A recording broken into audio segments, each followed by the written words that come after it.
welcome to the Boss Not Court podcast. Cortez Paul's here. We got Kevin Carr to my right side, my right-hand man. And that's it! Just us two. That's what it is. So, sorry it's been a minute, ladies and gentlemen. We've been waiting like the rest of you people. Yeah, we've been waiting for the decision part 2. But we had enough. But it's, it's waiting on LeBron and Carmelo and see what they're going to do. So, but hence we'll come and talk on and just, go off speculation and see what's going to happen and everything like that. Yeah, we've had enough of it. We decided, look, y'all went long enough without hearing our voices. So we were like, let's go ahead and knock one out and just talk about what's going on and what we think may happen. Well, it's better to speculate because we don't have any sources. Yeah, we don't have any sources like Chris Broussard and everybody. We'll touch on that, the social media effect here later. But let's get into it. We're going to talk about LeBron James. Nice. And this guy here is still making a decision. He had a meeting with Pat Riley yesterday, and it was in Las Vegas. And for an hour. For an hour. So, and they left. He left the meeting without any commitment to the Miami Heat. And so I would love to be a fly on the wall during that conversation. And Kevin, I want to get your thoughts on this. I just want to know. Pat Riley said, "Look, you're going to be a bitch or not? Are you going to stick around, see this through, or are you going to be a bitch?" That's what I want to know. I want to know if Pat Riley used that end of the year speech on him during their meeting. You're like, "Look here, you did this, and this, and now you're just going to punk out and go back to a place that, for some odd reason, hated you when you left. But now all of a sudden you would think that Jesus was coming back because all the people in Cleveland are all of a sudden, we love you, LeBron. I didn't mean to burn your jersey. I didn't mean to. It wasn't my fault. They made me do it. Now I got a shirt that says we forgive you. There wasn't nothing to forgive, you ass munches. He left. It was a business decision. The decision, it was on TV. It made $2.5 million to go to a local charity. So as much bad as it was, it did a lot of good. I think I mentioned that before as well. But come on, really? Y'all, people, he did a bad thing by not letting them know ahead of time that he was leaving. Who gives a crap? Do most of the time we give 2-week notices to jobs we hate? No. He didn't want to give you a 2-week notice. He just wanted to get the heck out of there. I see that, and so that's why I'm saying I'm was on the meeting there because it already was said or reported that LeBron really didn't by sources, by sources that he really didn't approve of Riley's comments at the press conference and everything like that. So it has been out there and everything, and and then as you saw today, LeBron James and Dwayne Wade showed up to his basketball camp. Yeah, Dwayne Wade popped into Las Vegas. So there's just everything to speculate. This is such a fun time, July. And meanwhile, Chris Bosh is in Ghana messing with elephants. Yeah. Taking pictures with elephants. They're really enjoying their time, taking their time. That's the guy who needs to be worried the most. Yeah, so, but, so there's also been some, I want to say rumblings. I don't want to call it a rumor. I don't want to call it anything else. But there's been some rumors about Riley possibly stepping down in 2 years. And do you think that would affect LeBron James' decision to coming back to Miami? No, because what do we hear? LeBron was only going to sign for anyway. Oh, yeah? Exactly. He was going to sign for 1 or 2 years back in Miami anyway. So I don't even think that would affect the decision either. The thing is, you're going to leave somewhere in Miami and go back to your home. Well, that's great. If your home was a better option. People will say it's a better basketball option. If you say it's a better basketball option to go back to Cleveland, you don't know basketball. The only way it's a better option is if they go out, they sign LeBron, and they're able to trade for Kevin Love. That's the only way it's a better basketball option. But then you got to take into consideration the reason LeBron wants to go back to Cleveland is because they were younger and everything like that. Well, if they go and get Kevin Love, there goes all their younger players. There goes the guy they just drafted first. Andrew Wiggins. Yep, Wiggins is gone. What's that other kid they got that they love besides Kyrie Irving?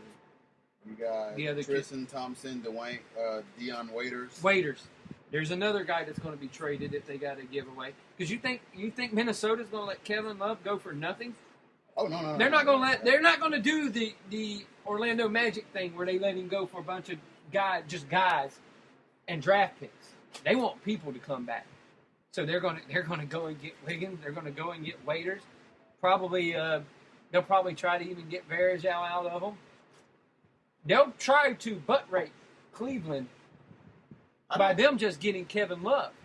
I don't think they get Varejao because they already have their center. But they're going to get a lot of the young talent away from Cleveland. The thing that's attractive to them and making it attractive to LeBron is their youth. But they're going to go in and they're going to butt rape them from their youth. They're going to butt rape them out of these guys.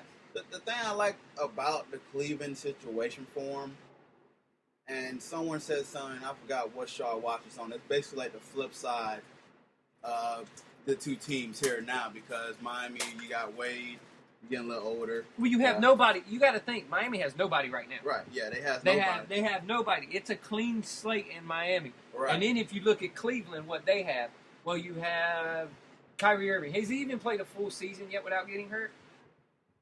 Well, there's your Dwayne Wade player that's on Cleveland. If you look at them, there's a lot of similarities between the two teams. And even if they go out and get Kevin Love's your Chris Bosh.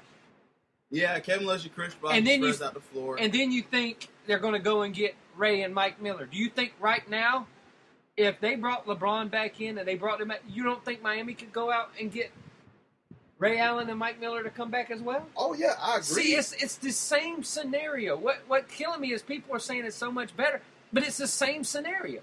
It is the same exact scenarios that he would have in Miami. They would be getting older in Cleveland too. Cleveland would just become Miami North, is what they would become. The thing is, though, is that especially if that all hinges on if they go and get Kevin Love. Right. That's what all that would hinge on. If they go and get Kevin Love. If they don't go and get Kevin Love, to me, they're not a better option. To me, they're younger, yes, but are they really a better option? Is if you can bring back Wade and Bosh and then bring back in Ray Allen and a Mike Miller along with the guys that they went and picked up so far, Shabazz, McRoberts, Granger, and you bring back in Mike Miller, Ray Allen, go and get and fill out full of maybe like a Trevor Ariza type, something like that. It just makes sense to me that you would want to stay where it's already more. What's a good word I'm looking for? You're already entrenched there, and it's already got more continuity, and you're already. God, what is the word I'm looking for? Never mind, I forgot the word I was looking for. Comfortable. It's almost like you would be more comfortable there instead of having to go back to a place where you got to start all over again. The thing with LeBron, though, and he's one of these few players that can go to a team and you're guaranteed about 45, 50 wins in the season. He has that much impact on the floor. Now, if he went to the West, I still think he can still get about 45 some wins out. Really? If he went to the Kings. If he went to the Kings and with the talent there, because LeBron's one of those players to me that if you put him along with Kevin Durant, I believe those are the two players in my mind that if you got them on your team, you're guaranteed a 45 win season. Yeah. And I think where LeBron goes, the power's obviously going to shift. Oh, yeah. They'll make Cleveland the favorite, but do I see a Cleveland team like they're built right now winning it? No. I don't see them winning it. Even if they put LeBron on there, I wouldn't see them winning it. Because you got to think, what was Miami's biggest draw? They were able to spot up people. Their point guards were able to spot up, shoot threes, and all that stuff, which we saw in the finals they couldn't show up to do. What's Irving's weakness? Spiking up and knocking down a jumper. He's more of a penetrator, go to the hole type guy. He's almost your Dwayne Wade type guy on that team. They don't have what they had in Miami. They would be a completely different type of team, but they would try to base it off of what they did in Miami. And they would have to bring in all of these guys to make it Miami North, basically. It's just what I'm saying is you got one in column A, one in column B. One in column A already showed they can do it. One in column B didn't show you anything while you were there that they can make it happen for you. Well, That was a weird face you just made. Well, the water. I'm drinking some water. Tap. It's tap. Is it cold? The water's tap. Our tap water is good. Tap water is good. Our tap water is well okay. Water up here. No, it's okay. But make the stanky leg face. Okay, so all right, so LeBron got the Cavs on his head. Tastes like heaven. And I'm here distracting me. I got you. I'm trying to get back on point. Heaven. Let me talk. All right, so LeBron has got this move in his mind here and everything, and everybody in his camp is trying to push him to go back to Cleveland. Like I said, they're a little bit younger, like I said, than Miami, but Miami can still go and add these pieces as well, too. And it's crazy now to me that Chris Bosh, of all reasons now, is kind of the S factor in this whole thing, because his whole, the contract that we will touch later with the Rockets, the offer that he has from the Rockets, is just put out there. So now you have a waiting game with LeBron, you have a waiting game with Carmelo, Chris Bosh. They all trying to make sure which one of each other is going to do this. I like the fit in Cleveland too. I know you say you think it's crazy because I just think he can build with them as well, like he did Miami. Like Kyrie, I do understand that, but the point guard production that he had in the finals with Miami Heat disappeared. I don't know what y'all gonna do with Mario. I haven't heard anything about Mario. The only thing I heard about Mario was they were using him as sign and trade bait because he's a free agent, but nobody's even bit on Mario Chalmers. No one's even been like, "Hey, Mario, you want to sign a contract with us?" No one's even offered him anything. No one is talking to him. No one. It makes you wonder, like, and the thing that if Miami can do this and offer some help for LeBron to get him back down to like that 35 minutes a game, like Popovich does with his players, this is for the bigger picture. And they said they need to get that Trevor Ariza type guy and bring him in so he could spell LeBron instead of LeBron playing 38 minutes a game. It's like a chess move with the Cavaliers and the Heat. Which team can you think LeBron can be able to rest himself a little bit more? But looking at Cleveland right now, he ain't going to be able to rest there. If they trade for Kevin Love, he's not going to be able to rest because they're not going to have that guy that's going to come in and going to spell him because he'll be sent off to go and get Kevin Love. It's the same type of situation. All this talk of bringing Kevin Love, it's the same type of situation that he would fall into in Miami if they were to bring in Kevin Love because they would be giving up so many pieces to get Kevin Love because that's what Minnesota wants, and Cleveland would do as much as it can to appease LeBron if LeBron comes back. Kevin Love injury history is not good either. Kevin Love injury has not been there, but it's one of those things that it bumfuggles me that all these things and all it's already settled you have a rock in Miami, but then you're going to go to Cleveland, who's going to do all this unknown stuff, trade people away to make room for cap room, then trade all these young people away, prospects, to go and get Kevin Love, but then it's making the same thing that you already had in Miami, and it's making the future in Cleveland just like it is in Miami right now. To where how are you going to bring in all these people around you? You're going to surround them with old guys that are chasing a ring. It's going to be basically the same exact thing in my mind, especially if they go and get Kevin Love. Well, the good thing about that is that the Cavaliers have the assets that they can use to go get Kevin Love too. So it's a good thing to fall back on to get him another star player. But it's just going to hurt their bench, and it's going to hurt how many minutes he's going to be able to play. He's going to have to come in and play that. Well, if they play that role, they're rumored to get Mike Miller and Ray Allen, whichever route they go. But they can do that in Miami. They can do it in Miami. They can do it in Miami. Same exact thing. Wherever he goes, they got to find both of these teams got to find a way to give him a rest and everything like that. Now, if Wiggins decide to stay and they go with young talent, but move Wiggins to the 3 position and let him play, and then give him a little breather there and everything like that, and then But it's all hinging on if they're going to try to go get Kevin Love. Yeah. Which that's what they're going to want to do. Is they're going to want to go get Kevin Love. Wojnarowski already reported that they have a tentative deal in place, and I don't know. Sending Wiggins, the other dude, Waiters. Did you? Because I know Wiggins is centerpiece. It was Wiggins, Waiters, and a couple more dudes for Kevin Love, and that's it. So let me add this one more thing to here, and we'll get on some more questions about LeBron. See, this is me with him wanting to go back home because, like, there's, and I guess we all can relate to this here, that there's nothing like home. Yeah, we always want And to go. yeah, there's nothing like it. I mean, hey, hello, I'm moving back from Boston back to Florida, so In a year and a half. In a year and a half, Where it was so, cold. Yeah, and so so there's just nothing like the comfort of home. And what's even better, sometimes I know he left them, but seeing a it was player, a business yeah, it was a business decision, which this one should be as well. If you feel like Cleveland's the better fit for you, then go. If you feel like Miami can make that fit for you, then go. But back on topic. Please take half of our bandwagon. Yeah, Tracy McGrady played for Auburndale High School. I went to Auburndale High School and everything like that. And to see this guy in a Magic uniform was just a great feeling because I went to the same high school as this guy.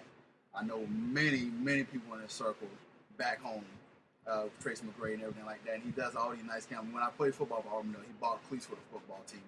Very nice guy. I mean, I know he get a rap for Much like Vince Carter does in Daytona. Right. Even when Vince Carter 2 came back there, it's just something cool about seeing a hometown guy. A hometown guy. Like if Tebow would have signed with the Jaguars. Right. It's just the place would have went nuts. Right. Exactly. So believe me, I understand. I understand completely. It's a good story. When he got drafted, right? For God's sake, it was phenomenal that he was able to go be a hometown guy. Right. Sort of kind of like Blake Bortles playing for the Jaguars now. People in Orlando love the Jaguars now, and he's right here. So it's kind of he's at home. He feels a comfort. They feel a comfort at home. Now you see all these things on the website. Just a kid from Akron, Ohio, and then you see Savannah. Yeah, but that's been on LeBronJames.com for forever. Yeah, but people, how Twitter. Twitter's an idiot. But don't even get started on the Twitter. We're gonna go on social media. Oh my Lord, have mercy. So, just if he does go back home, great for him and everything like that. Because I believe, even though Miami fans would be mad the way that he dragged out the process, you always be thankful LeBron being there. That's the only thing I'm mad about. Is he's taking so damn long. Now I'm getting to where I don't even care anymore. Right. So it's just if it would have been another team, then Miami Heat fans has the right to have it right. But consider the fact to go back home. It's probably making this here, but they just you hold the process for our team. Like what you gonna do? So I can understand the frustration for the Miami Heat fans. If he even would have went to the Lakers or anything like that, I wouldn't have cared. You're drawing out this process, which is holding Houston right now is being held captive because they can't do anything. Cleveland's being held captive because they don't know what they're going to be able to do. Miami's being held captive because we got all this money, all these guys out there that we could be offering this money to. Right. But yet we can't do nothing because we don't know what your greatness is going to be doing. Right. And that's the frustrating thing about me. People are like, well, you'll care if he leaves or not. I'm like, no.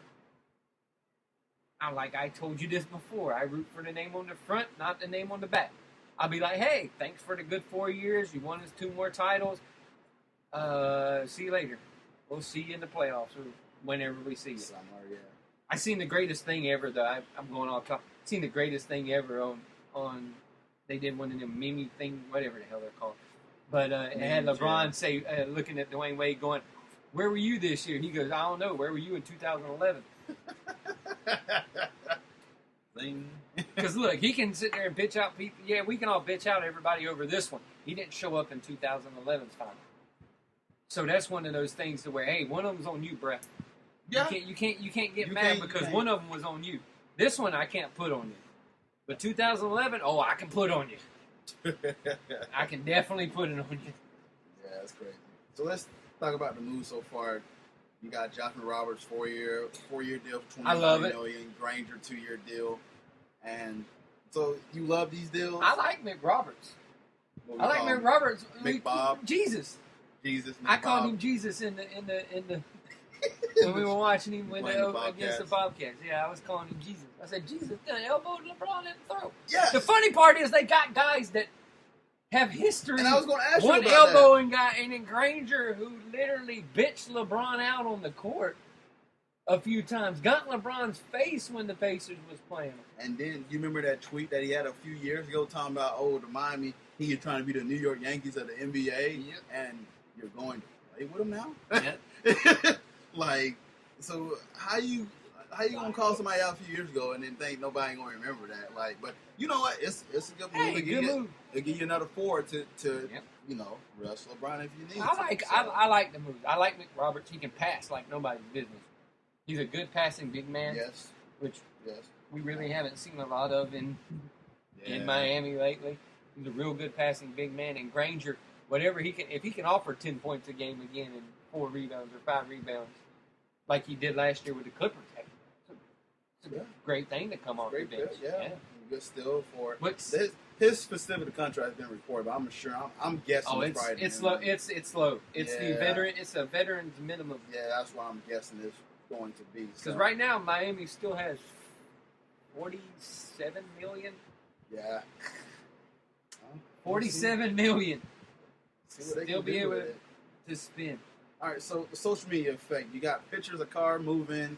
You got posts on LeBron that he does every single year. Yeah, they got all these, you know, that is going to be a future. You got Chris Sheridan, who believes, he say 9% he is sure that his sources tell him that LeBron is going, he is that adamant about that. LeBron is going to go back.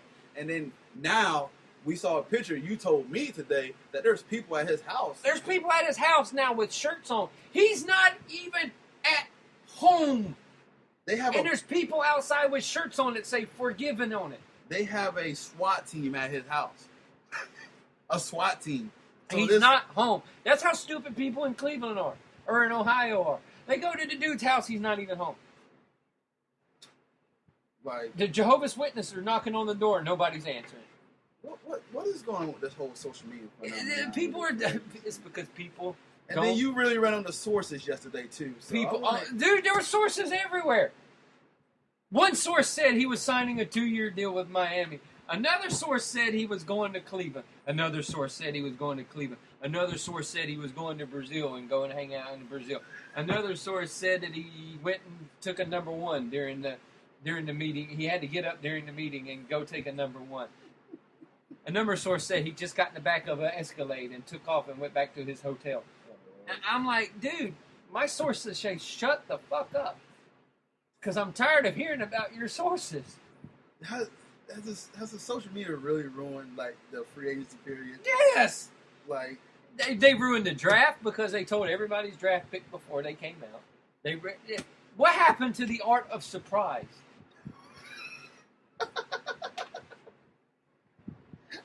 You can't even sneak up on nobody no more for their birthday or anything because somebody on Twitter done spilled the beans. Kevin is here. Oh, he's not on Twitter. You don't think? Yeah, if you follow an emo, yeah, it'd be like Kevin came to my birthday party. Now it's not a surprise anymore. People ruin everything.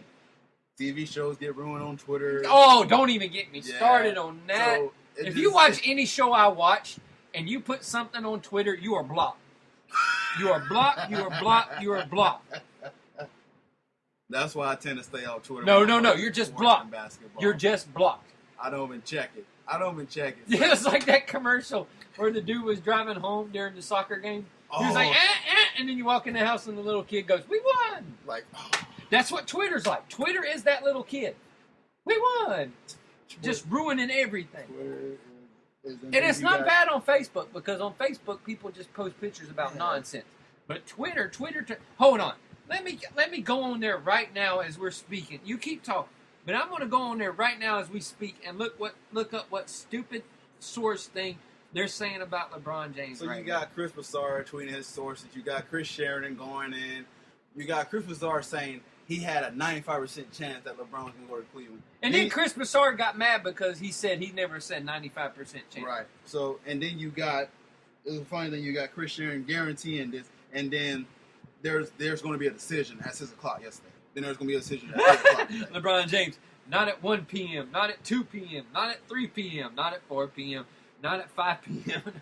See, and the Twitterverse is just crazy. And then you got all these people who wants to get into sports or whatever they want to do and just try to announce things and try to be the first one to guess.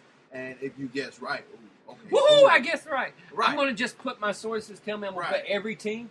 That way I'm right. Numbers Never Lie did a pretty cool thing here. And I saw this on the TV when I was on lunch break. They want you to post the time LeBron's going to announce a decision, where he's going to go. What time, what day, and where he's going. And they said that you'll win some gear. And I don't know, Michael Smith was kind of kidding. I don't know if he said, but you'll also be able to be on the show. Yeah. I should just play that and see if we can just promote the heck out of the Boss Not Court podcast on there. I know. I've been like, look, we called it a long time. Hey, listen, we got a podcast. We predicted this, so you know.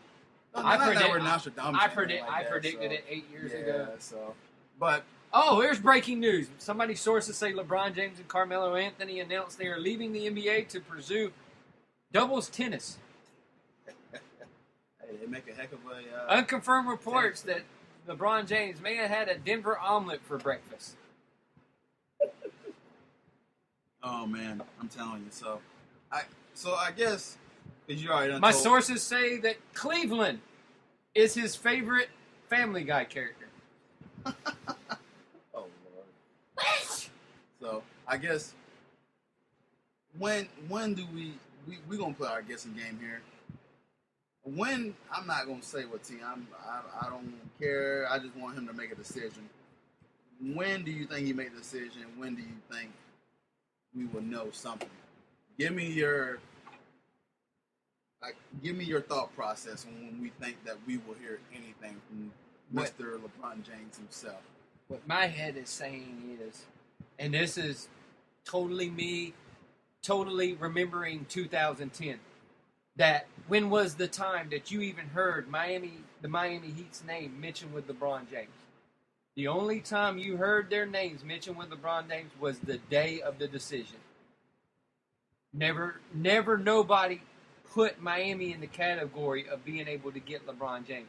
He met with all these teams, but never did anybody report that Miami was in the contention until the day of the decision. And that's when Stephen A. Smith came out and said, watch out for Miami. That's the only time you heard about Miami.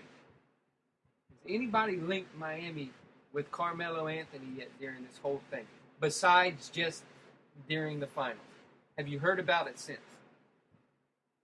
Have you really heard anything about it? I haven't. The only thing that I heard is that, and this is, I'll let you finish your point here, that Carmelo tried to reach out to LeBron within 2 days and haven't heard from him within 2 days. But go ahead and finish your point. And you think that ain't... What I'm saying is, there's a timeline for what Chris Bosh needs to do. 3 days, Chandler Parsons is going to go be a Maverick. They don't want to lose Chandler Parsons. They also want Chris Bosh. But Houston has to clear up all this room to be able to get Chris Bosh. Chris Bosh has to make up his mind within a day. I know he's on vacation messing with elephants. If he waits, he's not going to be able to go to Houston. He's going to have to stay in Miami. Does Chris wait and just go to Miami without LeBron knowing if LeBron's doing anything? Or does he go ahead and take the money and let Houston do what they need to do? If Chris Bosh leaves, if Chris Bosh's announcement comes before LeBron James, Carmelo Anthony is going to with LeBron James to Miami, because that opens up enough money. The original big three was supposed to be Carmelo Anthony, Dwayne Wade, and LeBron James. But Carmelo got greedy and took that deal with Denver and took that extension that none of the other guys took with their team. He went ahead and got greedy. That was supposed to be the original big three. The original big three was supposed to be take out Bosh and put Carmelo in, because it was supposed to be Wade, Carmelo, and LeBron going wherever. So I know it may be a pipe dream. I know it may sound stupid, but it really doesn't sound stupid when you take into consideration what happened in 2010, where you never heard Miami mentioned with LeBron James until the day of. So I'm just saying, the longer it plays out and the longer you do not hear nothing from Carmelo Anthony, and the fact that LeBron James has not met with any other teams besides Miami, the only people he talked to himself is Miami. His agent's doing all the rest of the talking. It's got one of those feelings almost like 2010 again.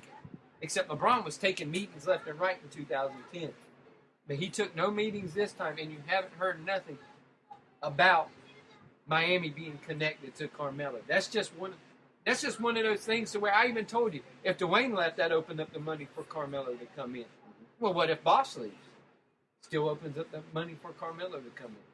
And they'd be able to go and get Ray and Mike Miller and a suitable big man to put in there. Right. That's just my feelings. But I think we'll hear something from LeBron within the next.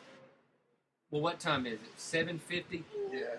We'll probably hear something tomorrow afternoon about 3:00 before he goes over to Brazil. Because I think he will announce something before he goes to Brazil. I don't think this carry. I agree with you. I don't think this carry on to the weekend. It's going to be ended on Friday. If it carries on to the weekend, I'm turning my phone off, not reading Twitter. I don't even want to hear about it until Monday. I literally been checking my phone at work while I'm at work, lifting heavy stuff and everything like that to see if there's a LeBron James. And this is from a guy that don't care. Yeah, and I'm he just wanted to do. He just wanted to do a podcast on it today. Yeah. So well, listen, this as much as it doesn't affect. Well, the guy played my division, so it kind of affects what he's going to do as far as that. So. Oh yeah. So I mean, I'm a little interested in to see if he's going to stay or go, but nonetheless, this is definitely all Heat and Cavaliers, the one who should be paying the most attention, and Houston as well too. Houston. But let's move on to talk about Chris Bosh. Chris Bosh got this offer, as we talking about, and you touched on, and you believe that. Well, we'll discuss it. You know, the Houston Rockets. What do you think about the fit with the Houston Rockets if he does go? The fit's great for the Houston Rockets. It gives them something they don't have. It gives them that stretch four. Gives them a stretch four. Gives them another big body to put in there, and it gives them. And he say what you will about Chris Bosh, the boy can play a little bit of defense. Yeah. So he'll help out Dwight on that end of the floor, and his shooting ability just went through the roof. He'll fit perfectly on that team. He'll fit good on that team. It's almost like it's almost like an Orlando team if Chris Bosh goes over there. With Chris Bosh almost playing the Rashard Lewis role. Yeah. It looks similar to the Orlando team. Well, the funny thing is Chris Bosh is... But that's if they can keep Parsons. Yeah. That's the big key. Yeah. If they do everything and able to keep Parsons. Well... Because if they lose Parsons, they can still get Chris. Yeah. If they lose Parsons, but they would prefer not to lose Parsons in the meantime.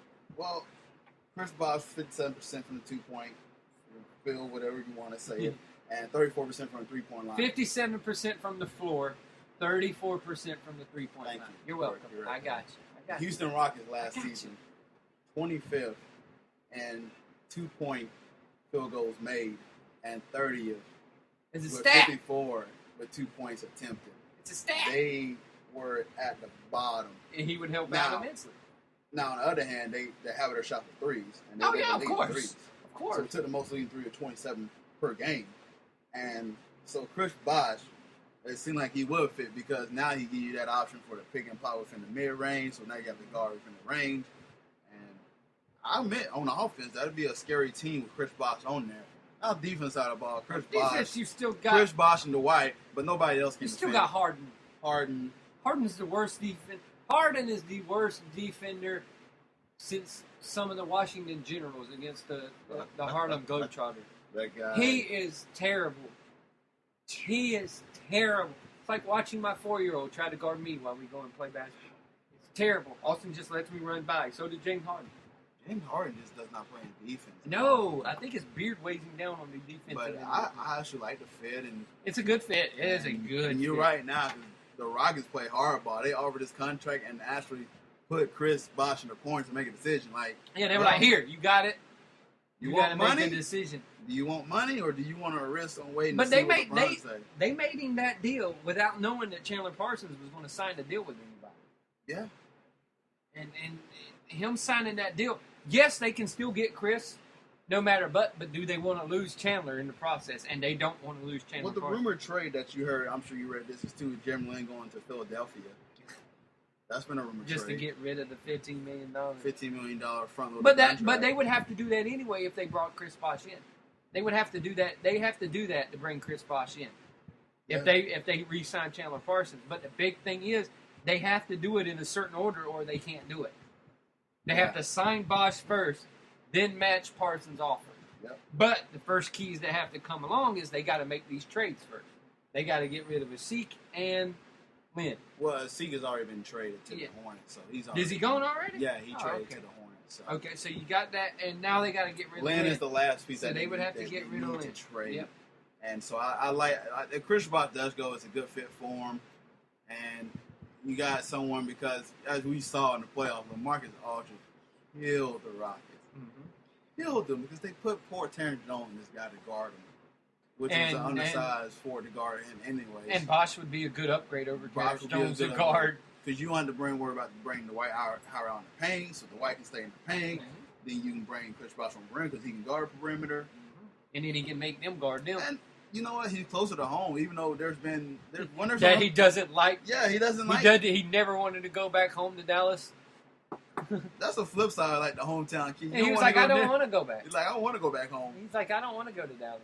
Man, he must have been like Chicago or something. He don't want to go back. I don't want to go to Dallas. I don't want to go back to Dallas. Yeah, so. And then the last, we're going to cover Chandler Parsons as well. He's got the opportunity from the Mavericks. There's pictures as well. 3 years. Him and Mark Cuban. Yeah, pictures everywhere. So, like you said, it's not 3 days anymore. It's 2 days. Yeah, now it's going to be 2 days. Yep. So, do you like to fit Chandler Parsons to the Mavs? And does it seem like that the Rockets was even trying to, because they declined his option, and then now they make him a restricted I like Chandler going anywhere. Chandler Parsons is a ball player. He's just a ball player. He fits in wherever.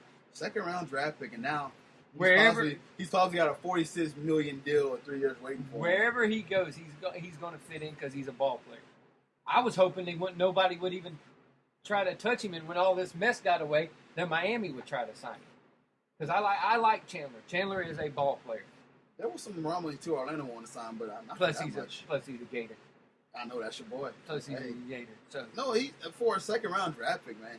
He's turned it up. And I thought he should have been drafted higher in the first place. Oh yeah, a lot of those guys under Billy's system get underlooked. Yeah. A lot of them. The highest pick that Billy had come out well. You had Noah, Horford, Brewer, and Mike Miller. Those were the highest guys. Udonis Haslem didn't even go drafted. He went overseas.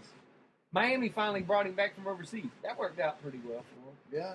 Well, we got Macklin playing for the summer roster on Orlando. You got Scotty Wilbekin playing for the Memphis Grizzlies summer roster. Dang it. Casey Prather is playing for Atlanta. Oh, yeah. And right. Patrick Young is playing for the Pelicans. Nice. Over in. They start on Friday, I think. Yeah, they're playing. They start tomorrow over in Las Vegas. Las Vegas, okay.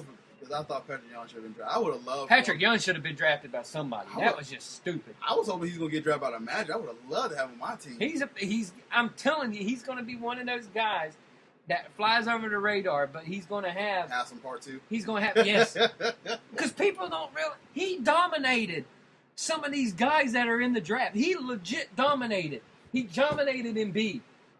He dominated Julius Randle. He dominated these guys on the defensive end and the offensive end. Mind you, he's limited on the offensive end, but he dominated these guys. Did you believe the stock draft kind of made him? Because this draft was stopped. It did. But if it was like next year draft or year before draft, he would have been drafted. But the bad part is he dominated all the guys that were higher up in the draft. He legit made these guys look silly. Me and you looked at his stats versus Julius Randle during the Kentucky game. Yeah. He owned Randle every game. He had more points, more rebounds, more blocks, and less travels than Julius Randle had in all these games. And I'm hoping. He's a hustle ball player that does what he needs to do, and he's ginormous. He is a big, huge body that can defend whoever because of the leverage he can build up. Mm-hmm. He just stands under you, puts his arm in your back, and you ain't going nowhere. Because you ain't overpowering this guy. His arms are huge. If you ever seen him in person, we went to the JU game. Me, my wife, and my son. We went to, when Florida played JU in Jacksonville. We sat 3 rows from the court. It was amazing. It was amazing, but Patrick Young walked by, and we had our 4-year-old standing down there and everything. And it legit, look at all this. Looked like he had my 4-year-old on his left side and his right side of his body. The man is enormous. He's an athlete. He could probably go play football right now if he wanted to. But he's going to be one of those guys that has that solemn, And you said it, Udonis Haslam type career in the NBA. I just think he's one of those hustle ball players that every team needs.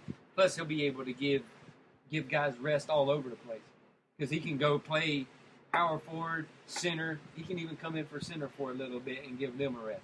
Especially in the way the NBA is going right now, he could come in and legit give a center a rest.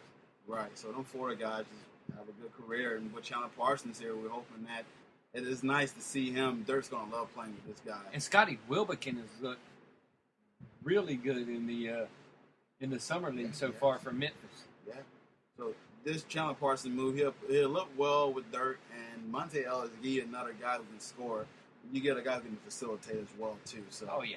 You know, the ball handler, so Monte will relieve those duties a little bit more whenever he needs to, and we'll see if the Rockets actually match it. But I like the fit for the Mavs, make him a little bit younger as well to help him out. So it's a good fit. He's still in Houston, so he'll still hang out with his buddy Dwight Howard. I know him and Dwight Howard are really good friends and everything like that. So it's a good move. And what we were saying is Florida ball players are pretty good when they come out of college and go pro. Yeah, I agree David with that. Lee. You forgot. David Lee always goes unmentioned as a Florida ball player that's been really good in the pros. I always forget about David Lee. Well, he's doing all right. Then you had like double machine. Remember Vernon Maxwell? Mad Max. Mad Max. My favorite Florida player of all time, White Chocolate. Oh, Jason Williams. Jason Williams. Hey. But he went to Marshall and played with Randy Moss. Telling you, we got these great people that come out of this Florida program and know how to play ball. So good luck to them. And Chandler Parsons, you got your money made for a second round draft pick in grass, and wherever you may go, if the Rockets match it, I'm sure whatever you have fit. If the Rocket made you've made out. You made out anyway, no matter who does what. I think they said there's even an option to where there's it's after a year. No, it's after a year because it's a 3-year deal, and they gave him an option after the first year to opt out of the contract. I think. Yeah, it was weird. It was either after year 1 or year 2 where he can opt out of the contract. And I'm like, really? I'm like, that's kind of quick. I would at least give him a 4-year deal with the option after 3 or something like that. Hey, let's check that out. Because it ain't like he's old. No. It ain't like he's old at all. No, he's just getting started. So, but all right, ladies and gentlemen, we'll take a break. Short. This is the Bosh Report podcast.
Welcome back to the Pause Not Court Pause. podcast.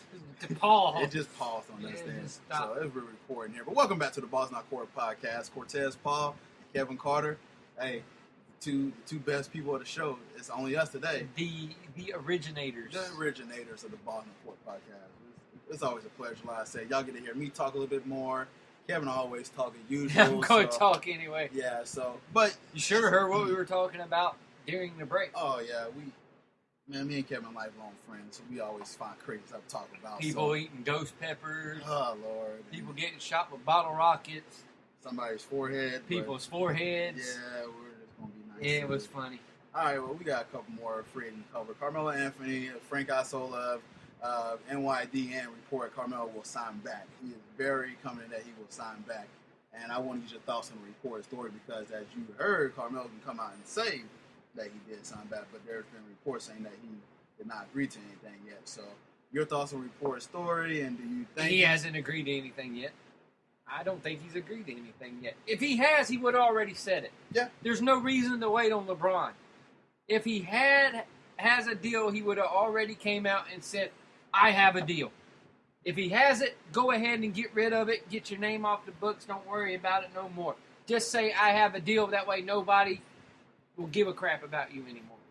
Right now, nobody gives a crap about Carmelo anyway, except New York fans, because everybody's focused on LeBron right now. Everybody's wanting So, LeBron dude, just say, I have a deal. I'm going back to the Knicks. Just say it. If you have it, say it.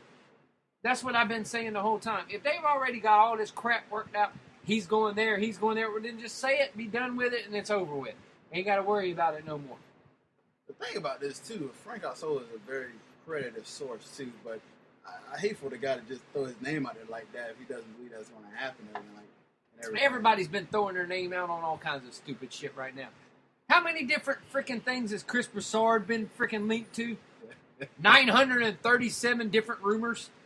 Yeah. This is what bullshitted me about Broussard. LeBron James is definitely going back to Cleveland. Announcement coming soon. Oh, he hasn't made up his mind. What the fuck is wrong with you, dude? You can't renege. Don't renege. You're a reporter. Don't renege on something you just said 10 minutes earlier. You piss people off that way.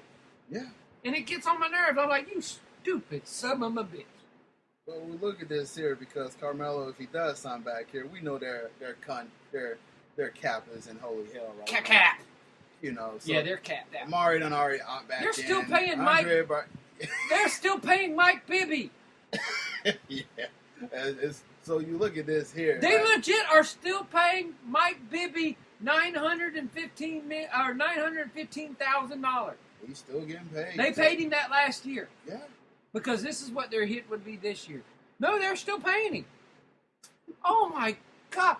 New York, you're still paying Mike Bibby. So Amari And Baron Davis. What a fucking dumb franchise.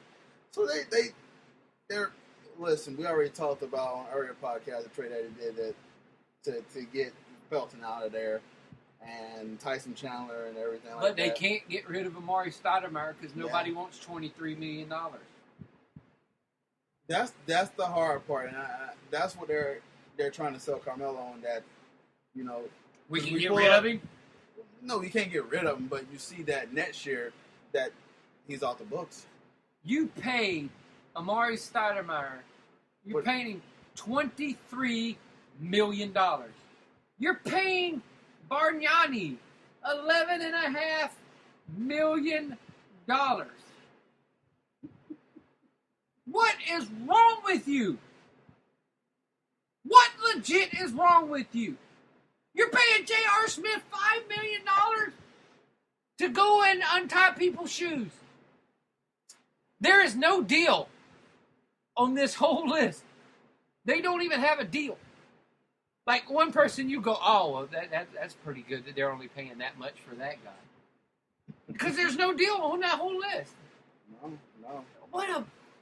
And people wonder why I talk bad about the Knicks. Why would you go back to that? Why would you legit go back to that? Why? Because they're losing 2 guys next year and you'll be able to go and sign somebody? You really? That's the only way you're going to go back? I guess you Phil and Fisher really trying to sell him to be patient. So for you one have more to. year. So you want me to trust a guy who has never done this before at all whatsoever, and has never ran a front office in the history of his whole career, and all he's done is coach. You want me to trust that guy with my future? Nah, no thanks. Like I said, He should go where his wife is. He should go where Phil's wife is running the show. He should go over there. In my personal opinion, he should either go to the Lakers. If he goes to the Lakers, you got to think he'll be the new face of the Lakers for the next 5 years when Kobe leaves. He'll be the face. People want to go play in L.A. People want to go play in L.A. There's no doubt about that one. Not a lot of people want to go play in New York anymore. Yeah, it's still the mecca of everything. But not a lot of people are going, trade me to New York. He's the only guy in the last however many years to go, trade me to New York. Well, what's interesting is, too, and we all can speculate. They're still paying Mike Bibby. Still. And we all can speculate. That alone. No, I hear you. So they lose Amari's contract in a year. They lose Bargnani contract in a year. And as Fisher played with Kevin Durant, he's been there. It's just speculation that maybe New York might appeal. Maybe if Miami gets LeBron back, they try to get their duo and everything like that. But it's just speculation. So I don't know. You're really trying to preach to the guy patience. Now think about this though. Think about this. They go in the next year having all this money. What if Miami doesn't get none of the three back? Or gets one of the three back? They have all this money to spend. And then the next year when Durant and all these guys come out. Yeah, this is going. Miami already has that proven track record of being able to go and get these guys and bring them all in together. Free agency. Can you imagine a Rondo Durant, Dwayne Wade at the end of his career and somebody else? Yeah. Miami team.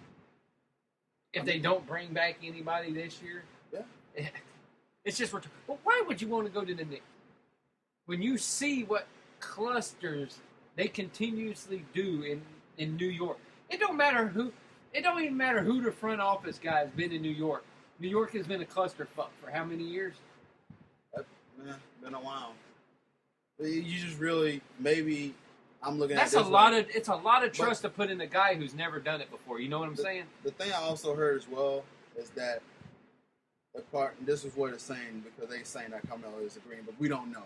Yeah, we don't know. We don't know.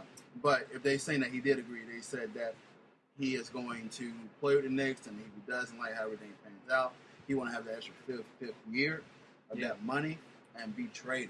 So, for example, let's say LeBron go back to Miami and say, okay, well, Pat Riley sells him, hey, you know what, let's go with it, patient with me, you know what I'm saying? Let's see what we can do here. And then things don't go well until New York. You still got all this little cap space here for LeBron to say, hey, Carmelo.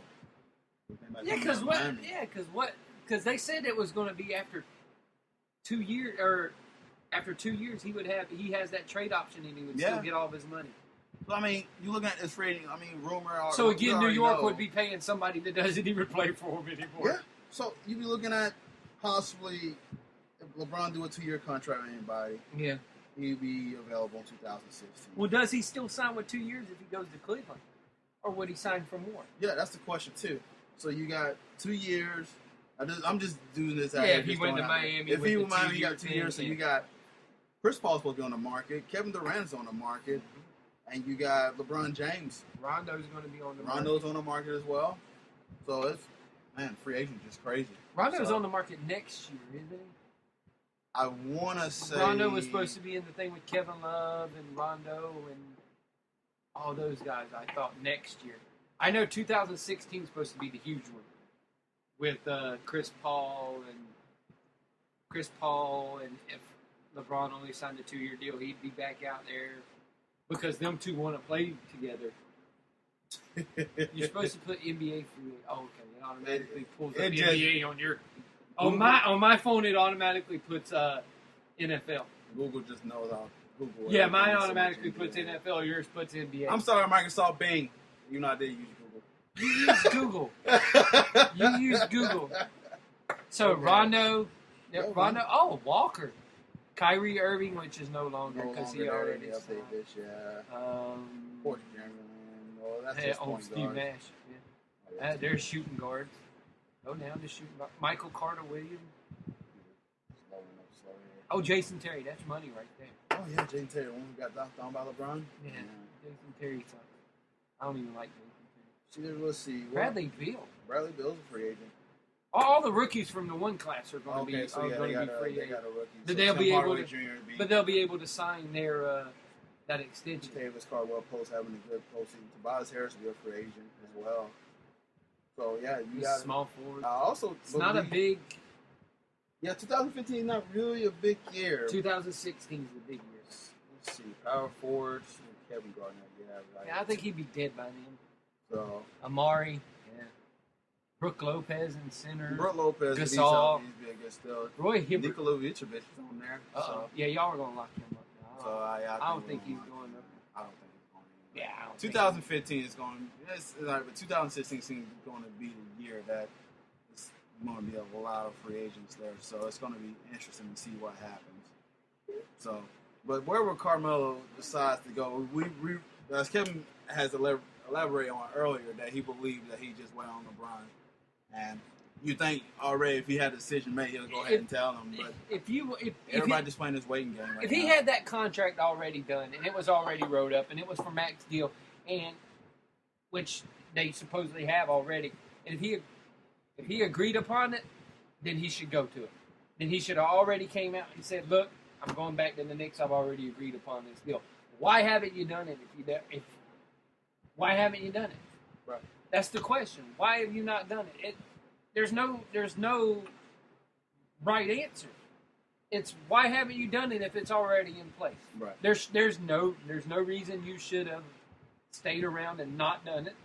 There's no reason to wait because nobody else is going to be able to go to New York because you have no room. And no one's going to want to trade for them two big gigantic contracts. Nope. So if that's where you're going, then go ahead and say it. Don't wait around. If you're waiting around, it makes everybody go, and then there's a reason you're waiting around. It's that simple. There's a Then reason. you hear the la wants him to stay in New York. Because Here's that's where another he's problem. from. Here's another problem. Them motherfuckers ain't playing basketball. Them women aren't doing nothing. Them women are just there. You're there to look pretty, support your husband in whatever he does. Valid point. You're just there. You're there to spend his money. Basically, is what they're doing. You're not there to go and play. You're not there to do anything. You may go do some stuff in the community. All is well, blah, blah, blah. Who cares? Well, she was talking about she wants to stay in New York for her acting career. She ain't got no damn acting career. When's the last time you seen Lala on absolutely anything? When MTV was playing music videos. Yep, that's the only time. That was it. And MTV ain't played music videos in a long time. They made a new channel for it called MTV2. They don't even play music videos. Pretty much. Ridiculousness is what I've always seen on MTV too. So that's just horse manure crap. Yeah. You could easily go, okay. Miller wants to go to L.A. You can't pursue your acting career for L.A. Don't be stupid. Yeah, don't be stupid. Yeah, valid. Don't be stupid. Just sit there, shut up, nod your head, let your husband go to where it's best for him, to where he can win a championship and he can solidify his legacy.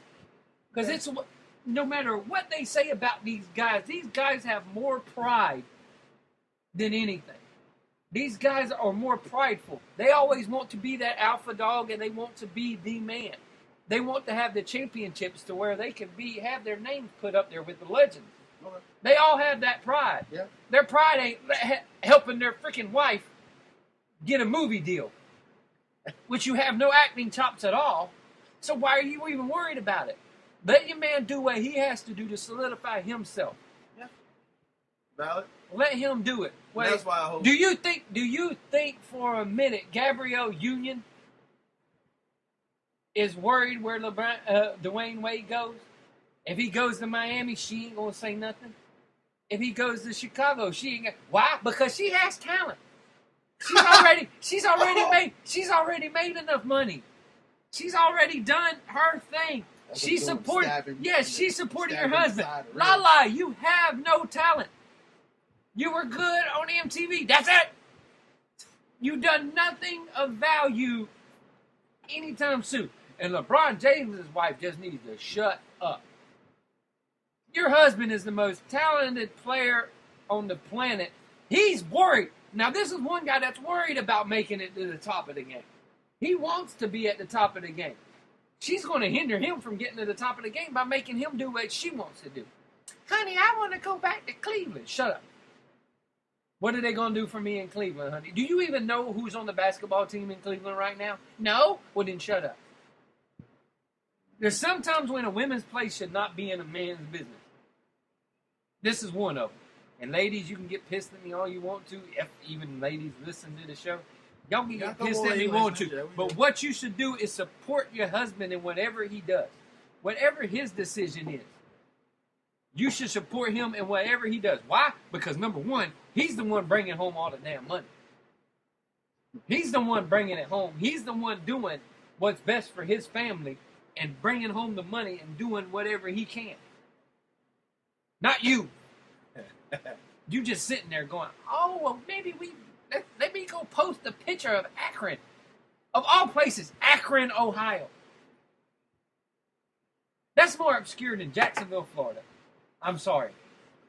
Akron, Ohio is more of an obscure place than Jacksonville. At least we got a football team. Well, they don't. I guess home is home, man. She likes Akron. But I'm saying, but you know what I'm saying. I hear what you're saying. You need to support what your husband, especially if your husband is trying to succeed in the highest level of his profession. Yeah.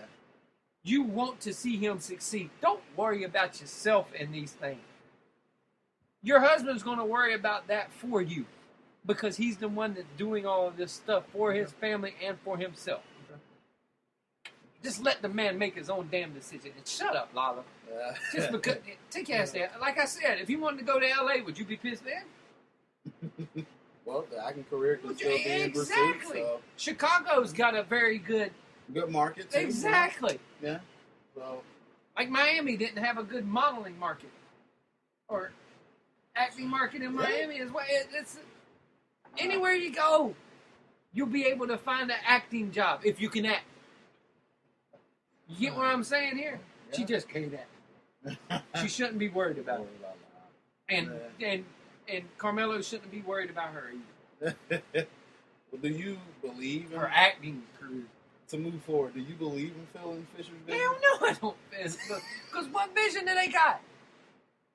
They don't have a vision because they let nobody know what their vision is. Their vision is the same vision as every other team in the NBA. They're waiting for the bring in that one good player, have enough cap room to go out and sign people. What an innovative vision. It's the same damn vision that every other team in the NBA got. But right now, every other team in the NBA still has a little star power around them. They don't have to worry about Amari Stoudemire and Bingani being their best players around them. They don't have to worry about that at every other team. But the main thing is you want to try to get assets and you want to try to get draft picks in this situation too. But they can't. Because they gave them away. They gave them away to everybody and their brother. They had to trade away people this year just to get some. Well, I advise them next year too to buy some second round picks. Yeah, they would have to. Yeah, they got to buy some picks or something like that. It's ridiculous. Yeah. It's ridiculous. That franchise is clusterfuck. It'll take them 4 years to get it straightened out in New York. Oh, by then, what good is Carmelo going to be in 4 years? He'll be in the league 14 years in 4 years. Yeah, man. And he'll be what, 30? No, he's 30 right now. He's 30 right now, so he'll be 30. He'll be 34 going into the tail end of his career. And the funny part is people call Bosh and Wade old. Is anybody calling Carmelo old? They're all the same age. You can't call them all. You can't call one of them old without calling all all that class old. Well, they are. Yeah, you're right. You're right. LeBron, You're right. Bosh, Wade, they're all the same age. Yeah. The only reason Wade's considered old is because it's an easier shot. Because of that surgery. If he would have had them surgeries done with newer technology and stuff, he would have still been good to go.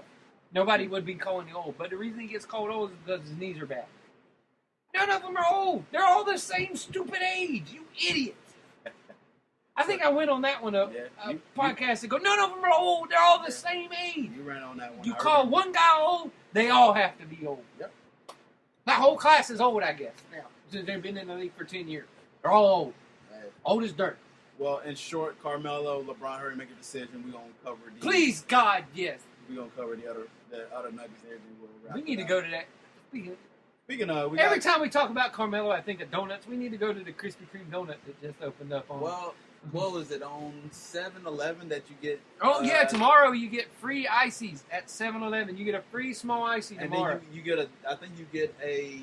Oh, and if you go to... donuts, you get them for like a... Not Dunkin'. No, Krispy not Kreme. Krispy Kreme, yeah. You go to Krispy Kreme, you get them for 77 cents. Yes, so I do remember that. So I'm heading to Dunkin'.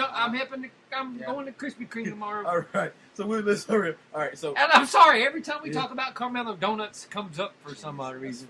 All right, because he covered that donut eating patch. All right, transition to Gordon Hayward. I'm still amazed he beat Felton at a donut eating contest in New York. Big boy, man. Terrible. Thank God Glenn Davis wasn't on there too.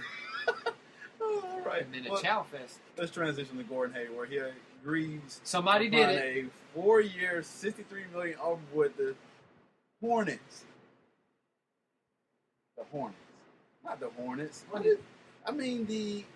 It was the Hornets. No, it's not the Hornets. It was Charlotte. It's the Pelicans.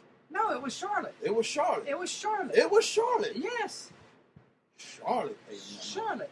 But Jazz are going to resign him anyway, so it don't matter. You think they're going to match? Yeah, they already said they were matching whatever they did.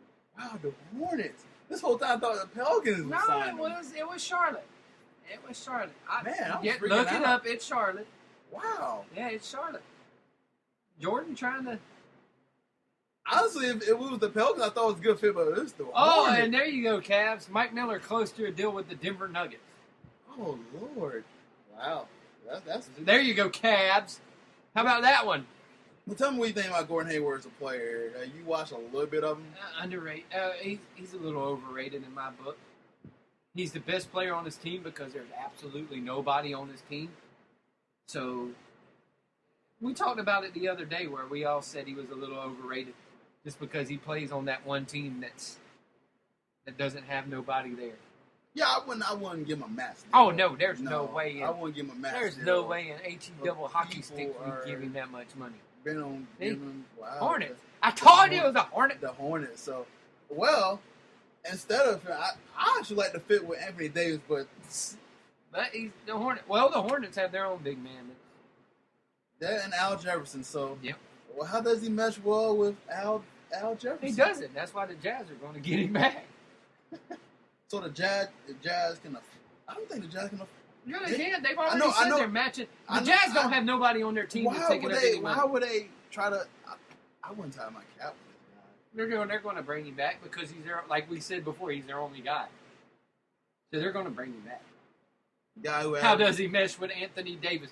Well, he doesn't, Cortez, because he's going to the Hornets in Charlotte now. You see what? Not the Pelicans. What happened? See what happened? What had happened was because New Orleans was the Hornets, and then they switched it to the Pelicans. Dude, they haven't been a Hornets for a year. Nah, I know, dude. I'm joking. Now they're going on 2 years. Now it's going to the Pelicans. You just thought it was the Pelicans. No, I know the Pelicans was interested in him. I'm like, man, Cortez has watched all this basketball, watching Summer League.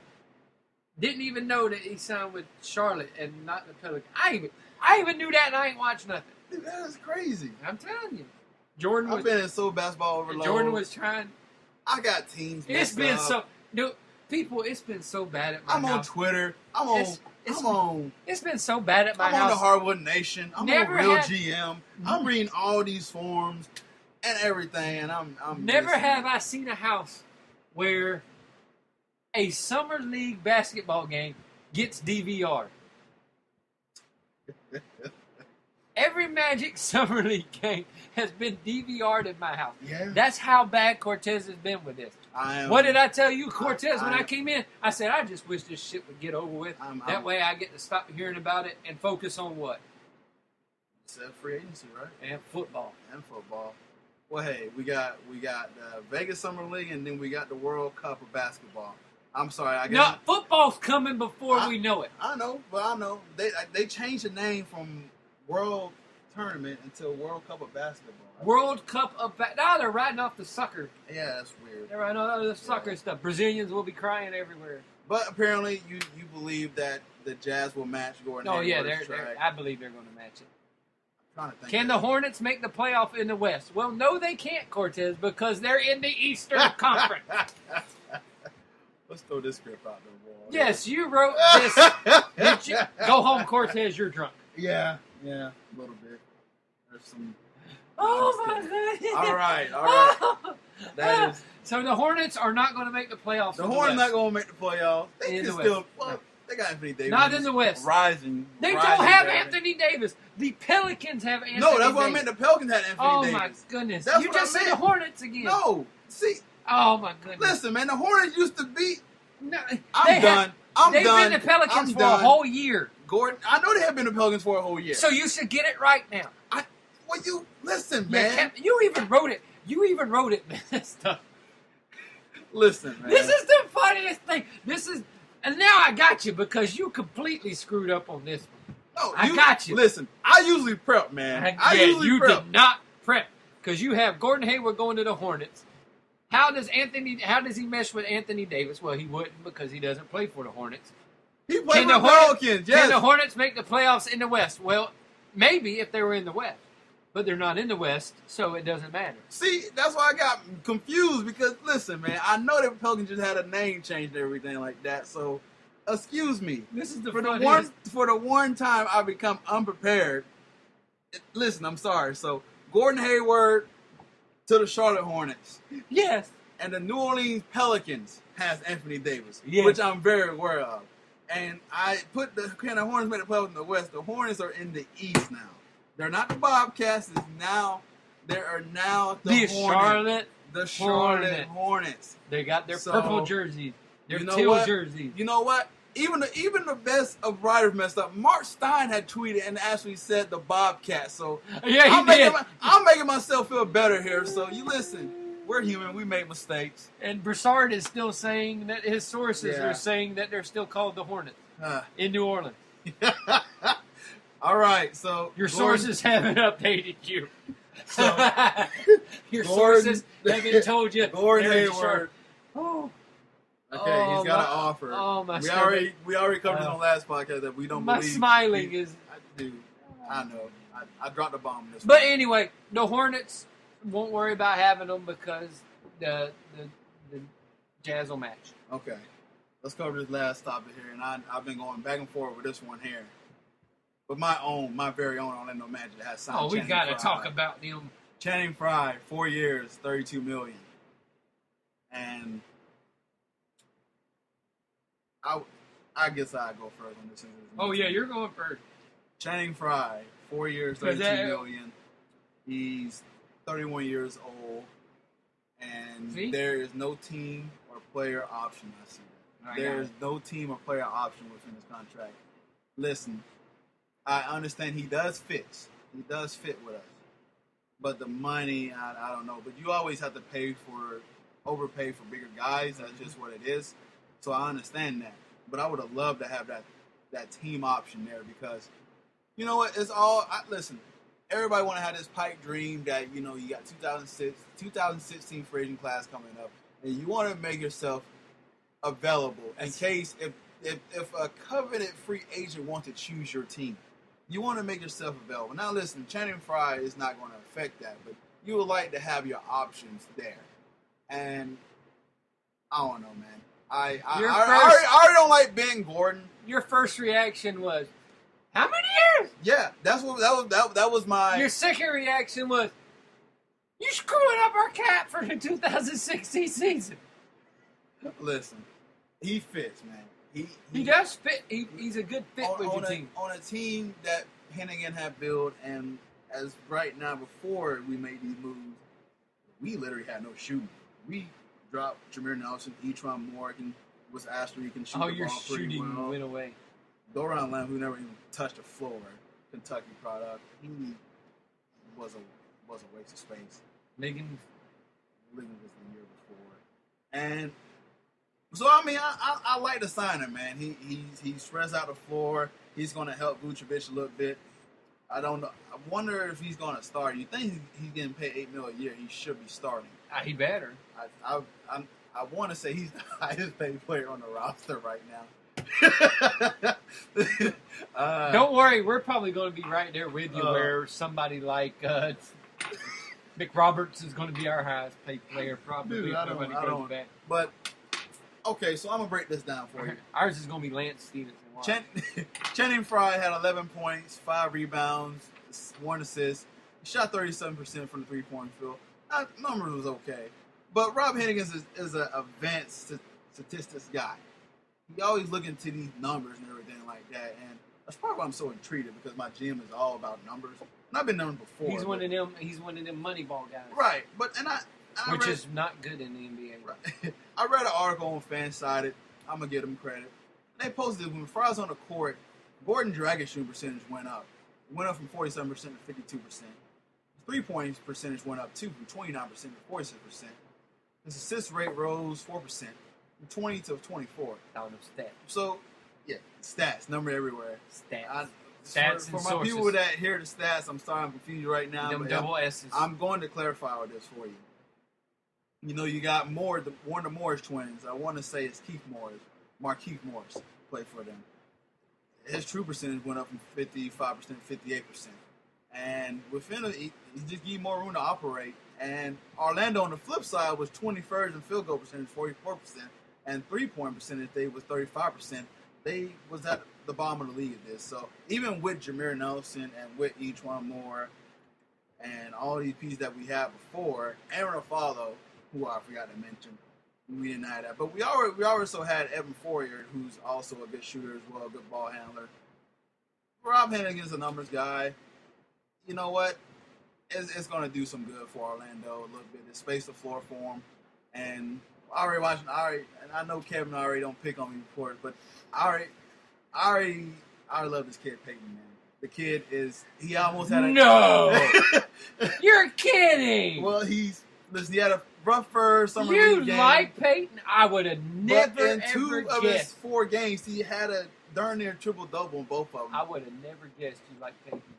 Hey, man, the kid can play, man. I would have never, ever guessed. The guy that looked bad to me is Gordon. Now, this is what some Orlando Magic fans were saying before. Well, if you're going to sign Channing Frye to this, why didn't we just left Ryan Anderson on the roster? He got paid 4 years, $34 million. He was a little bit younger. He also rebounds better than Channing Frye. So it was like, why didn't you keep Ryan Anderson in as well? But I guess you want to say because he was a different regime guy. He was from a different time. That's why when guys come in, they like bringing in their own people. They want to bring in their own guys that they think fit what they do best. And the bad part is Rob needs to realize it's not what he does best, it's what the coach wants on the floor. So he needs to be coincided with the coach. Because I'm pretty sure there ain't no damn coach in the league look at him and go get me Ben Gordon. Get rid of Jameer Nelson and go bring me Ben Gordon. No coach in the league is going to say that. Especially when that one guy has been with your team forever and has been a stable contributor even in his older age. You don't do that kind of stuff and bring in Ben Gordon. So I think Hennigan's kind of playing a little over his head, but he's going to take some lumps. And I think his lumps are going to come quick when he realizes going after some of these guys are going to be bad ideas. Does Channing Frye fit in kind of a system? Yeah, he fits in their system. Does he fit with how much money he paid him? No.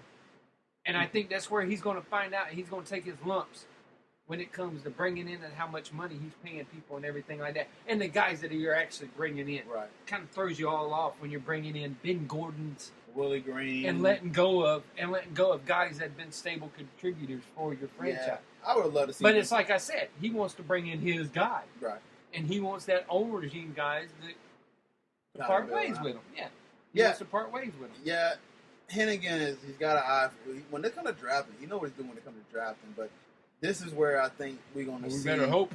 Yeah, we better. Well, I know he did a good job. Oladipo, he did a good job. Even though Nicholson, who's Home Depot. Nicholson has been hit and miss, but even when he came in, he was producing pretty well. And I told you, I like the Oladipo pick. Yeah, I like Oladipo. The Kyle O'Quinn pick was pretty good for a second round pick. The picks this year, though, I was like, I scratched my head on Gordon. I'm still scratching my head on Gordon, yeah. But I trusted you because you did a lot of research on that freaking kid. Peyton. On Peyton. So I trusted you on that one, and I was like, and from what I seen, because I actually had to sit there and watch some summer league basketball with you, he looks pretty good. He's a defensive hound. Yeah. He hounded the shit out of that one poor dude. Oh yeah. The other night, where a dude just pushed him to get him out of the way, and they called a foul, and he was just hounding him. And I like him on the defensive end of the floor. He's still got a lot to work on his jump shot and stuff, but he'll be a guy that can get to the rim, and then his jump shot you have to hope it comes. That's right. Because once his jump shot comes, he'll be a little dirty little ball player. Oh yeah. So I give him credit. Yeah, I give him some credit. I had to get my Magic segment. Pains me to give him some credit. Listen, I had to get my Magic segment in here. We signed Channing Frye. I mean, I'm running a little bit and everything like that. Listen, he fits. I'm just not agreeing with the length of the contract. But you know what? He get paid millions of dollars. I don't. I'm just a fan. I'm just a friend of the franchise. So I'm a friend of the franchise. I'm just gonna sit back and see what he can do. This is what I'm doing. I gotta wait. He wants this to be a systematic and organic rebuild. Doing it his way. Yeah. He wants to be able to have this as a process where we're still be able to be one of those teams that's consistent. So he's saying all the right things. Well, it's much like harkening it to my football team. Yeah.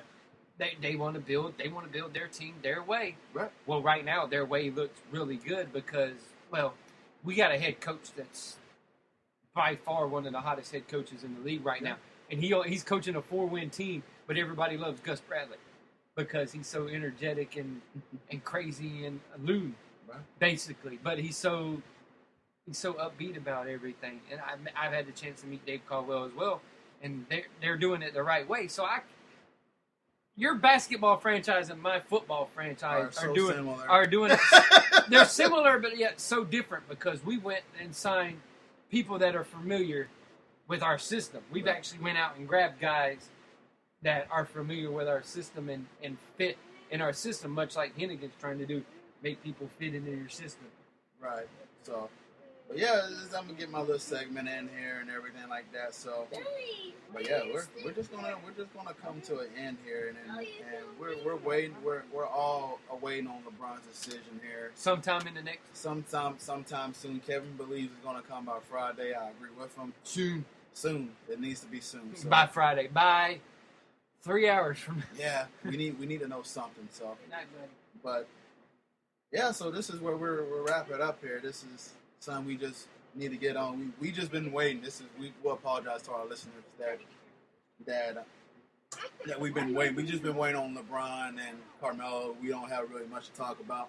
Football starting soon, so anybody that likes football into the podcast. Los football. We'll be focusing more on football, and that will be here. You go, Cortez. One of Kevin Moore's stronger suits too, as well. Oh, dude, he loves football more than I do. So, and John loves football. We'll have a lot of people that talk football. I'm gonna get one of my good high school, middle school buddies on here, Sean. And we'll talk college and pro. We're talking college and pro. It'll be ridiculous. So we'll still be a busy podcast. We'll definitely be busy during football season. And yes, we're still gonna leave this Balls Not Court podcast and fantasy football. Fantasy football too, because me and Kevin got to set up our league. Well, my league here soon, which he actually dominated, and then he lost. I can't believe I'm still mad about that. You know? Yeah, dude, your team was stacked. Calvin Johnson and Adrian Peele on the same team. How's that fair? Yeah, I had Eric Decker, who I picked up later on, and people were like, he ain't gonna do nothing. Nah, he just scored 10 touchdowns. Who gives a shit? Who else did I have? God, I forgot. I have to go back and look because we can still go back and look at our old team. It was a deep because you're gonna have it. So they're deep. See, Cortez has it set up where you have the defensive guy. My defensive guys score me 10, 11, 15, 20 points a game. And they were like, well, who did I went and got a middle linebacker. Which if you get a middle linebacker, you're gonna have tackles all over the place. Yeah. Like people go and get Willis and stuff. I went and got the guy from Jacksonville and scored 10, 12 points every single game. But Cortez, you will be able to do this. And we're gonna end this because these are all guys you know in the sport of professional wrestling. Okay. As we call it. We've seen the $15 thing you have out for NBA and everything, and we're going to let John do this on Saturday too. If and when we do a podcast on Saturday, right? Which I'm pretty sure we will be doing one. So you have $15. I want you to make your Survivor Series team. So it's going to include one guy from the golden age of wrestling, like the olden days, the Attitude Era, which you watched, the part with The Rock, Stone Cold, and all of them.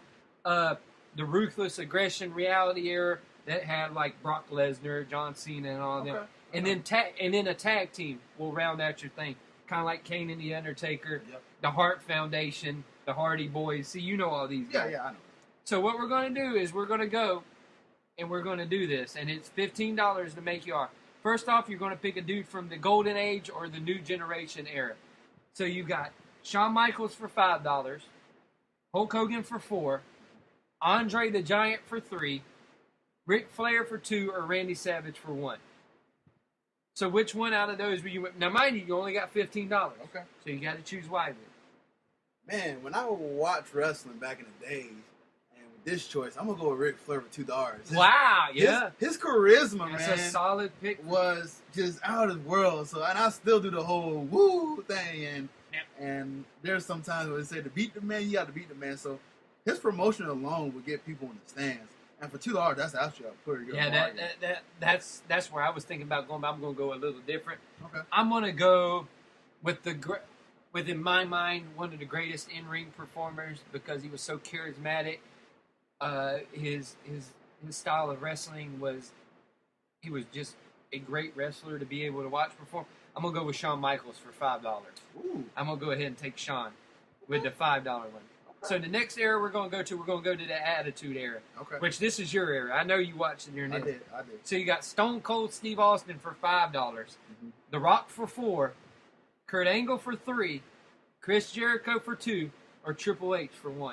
Okay, so I admit I did watch wrestling during this era, and man, I got this guy WWE jersey still somewhere in my closet or in my book, but I'm going to go with The Rock. The Rock was my favorite wrestler. Just something about him, his catch lines. And you know what? It's all about entertainment now. And so if I'm going to set this up with Ric Flair and The Rock going in. So I'm at $6.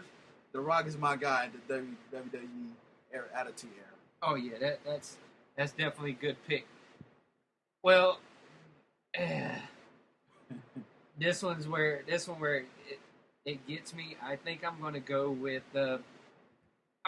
one of my all-time favorite wrestlers, even though I love The Rock and Stone Cold, don't get me wrong. I'm going to go with one of my all-time favorite wrestlers, Y2J, Chris Jericho for $2. Okay. He's a deal at $2. That is a deal at $2. He was the first unified world champ that WWE ever had. He unified the belts the first time. He to this day, he can still come back from doing tours with his rock band and everything and still look phenomenal in the ring. So I'm going to go with Jericho for $2. Ooh. So right now I spent $7 and you have spent $6. All right, so we're going to go with the Ruthless Aggression Reality Era. You'll know some of the names on this. For $5 you got Brock Lesnar. For $4 you got John Cena. $3 you got Edge. $2 you got CM Punk. And for $1 you got Randy Orton. Oh, man. Who's the $4 one again? The $4 one is John Cena. Yeah, John Cena.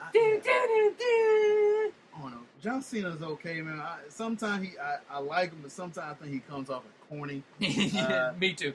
So I'm gonna go with Edge, my boy, man. Edge and You gonna Christian. go with Edge? Yeah, Yeah. I like Edge, man. And so he'll be another guy is a really pretty good wrestler that I like watching back in the days. And so he actually rise up to stardom a little bit more than I thought he would. I thought he was gonna be always a tag team guy. Yep. But he became a superstar, and I'm gonna choose Edge. So I'm at $9. So $9. Okay. Yep, you're at $9, so you can go big on your. You can go big on your Tag team. on your tag team. Yeah, you'll be actually under. If you pick the $5 team, you'll be under. Wow.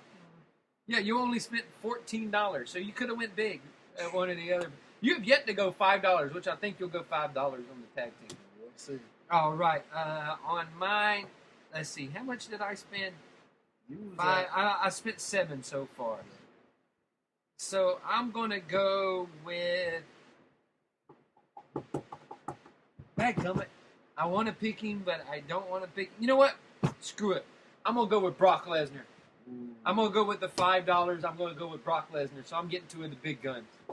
Oh, there, Brock was the only guy to win an NCAA wrestling championship, the WWE championship, and the UFC heavyweight championship.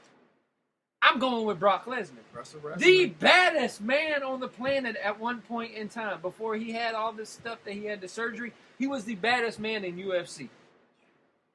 Bad man. Yeah, I'm taking Brock. So now I'm at $12. So I got 3 left to spend. Yeah, I think my tag team for $3 is going to be pretty good. So we're going to go with tag teams. You've got plenty of money, so you can get whoever. So the tag teams are the Brothers of Destruction, which are Kane and The Undertaker. Yep. The Hart Foundation, Bret Hart and Bret Hart and Jim the Anvil Neidhart. Okay. Remember the guy with the goatee? Oh yeah. Okay. Then you have the Hardy Boys for $3, okay. The Legion of Doom for $2, and the Dudley Boys for $1. I know you remember the Dudley Boys. The Dudley Boys. Get the table. Oh Lord. Which for $1, that is. I could have went and got all the big names, and I would have been happy with getting the Dudley Boy. Man. You can pick whoever you want. Give me credit, man, because I am under the limit, and you're way under the limit. I'm going to go with the Hardy Boys. Ah! The Hardy Boys. You're going to go with the Hardy Boys for $3. Yep. They are entertaining. They fly off anything and everything. They're quick. They just, I don't know. I like their speed. Yeah, they're stupid, too. Stupid. And just my cousin. They didn't care. My younger cousin always was trying to be Jeff Hardy. Well, he always trying to be Jeff Hardy. So I'm gonna I think Crystal would approve of your pick of the Hardy Boys. Yeah, so I'm gonna go with the Hardy Boys, and that put me. You had $2 left. $2 left. You had $2 left. All that's wait a minute. You had $3 left. All right, all that's for people. They get free beers from this thing. Yeah, you can go and get another $3 guy if you want to. Wow. If you could pick a $3 guy out of all of them, who would you pick? You got Andre the Giant for $3, Kurt Angle for $3. You already picked Edge. Kurt Angle. Go and get Kurt Angle. Kurt Angle's a good choice. He's annoying. I gotta have an annoying guy on there. So Kurt Angle's mine. So I've got $12. So I have 3 left. I could pick the Hardy Boys, but I'm not. Because I am an old school wrestling fan at heart.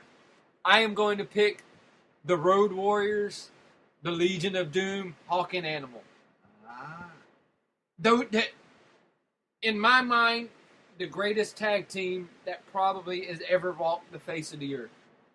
Yeah, they could never do no wrong in my life. 2 big ass dudes, big menacing face paint, shoulder pads with spikes on them, just walking out. You have one guy yelling, "What a rush!" like he was freaking Freddy. It was one of those things where they scared the living daylights out of you when they come out. When they first started, when they were actually able to use music from everybody, they come out to Iron Man. And it would scare the living bejesus out of you because you see these 2 big, gigantic, jacked up dudes with shoulder pads, with spikes, and walking out. And they had one of the greatest managers of all time with them. It was scary. They were just a scary tag team. And it leaves me with $1 left. Wow. What would you do with that $1? So now I get to pick no question, Macho Man Randy Savage. He's worth he's worth $5 to me. And he's $1. Huh? And he's $1.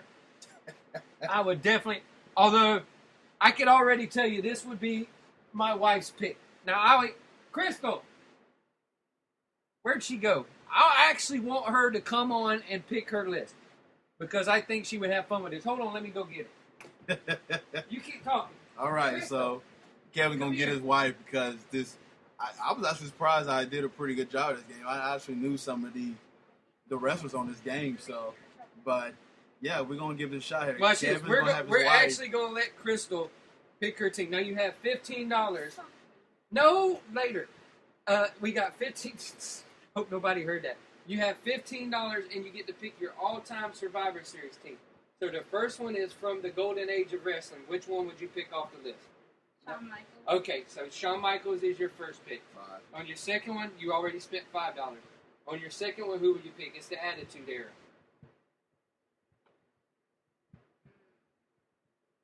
Now, mind you, you're going to want to save $3 because Triple H.